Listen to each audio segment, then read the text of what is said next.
आणि असणारी कौशल्या म्हणू लागली, आणि रे धनुष मारी रे रावणा, लंका विभीषण दिल मी। राजा दशरथला असं वाटलं, हिला कोणी भूताने तर नाही झपटलं ना। वशिष्ठांना बोलवलं, वशिष्ठ आले, गहीवरून गेलेत। वशिष्ठांना सुद्धा आता आनंद होऊ लागलाय। राजा धन्य मी, कारण मी सुद्धा या रविकुळ भूषणाचा गुरु आहे। आता मला सुद्धा परत गुरु म्हणणारा कोणीतरी येणार आहे, माझी पुढची पिढी चालू राहणार आहे। राजा हा वैकुंठाचा नायक, हिच्या उदरी आता अवतार कार्य धारण करणार आहे। हा जन्म धारण करणार नाही। नामा म्हणे धन्य मीच त्रिभुवनी, माझे वंशी चक्रपाणी। सुशोभित काही दिशा, आनंदी नरनारी शेषा। नाही कौसल्य श्री भानर, गर्वी आले नारायण। प्रभु पुंडलिकावरदे विठ्ठल श्री प्रभु रामचंद्र भगवान की श्री राम जय राम जय जय। बोलवता सगळ्यांनी खाली बसायचं, उठणार कोणी नाही। हात उंच करा, तुम्हाला प्रति अयोध्या पाहिलं मिळेल।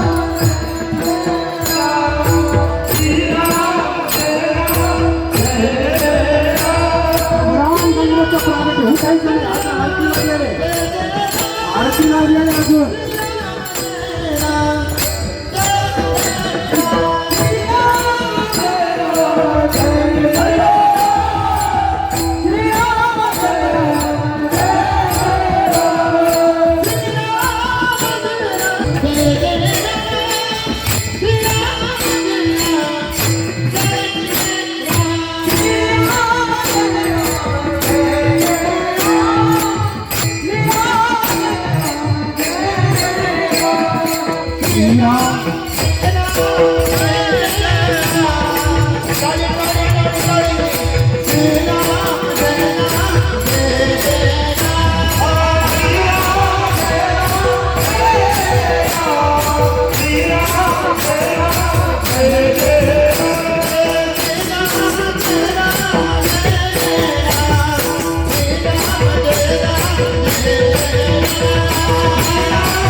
सर्वांनी शांत बसायचं.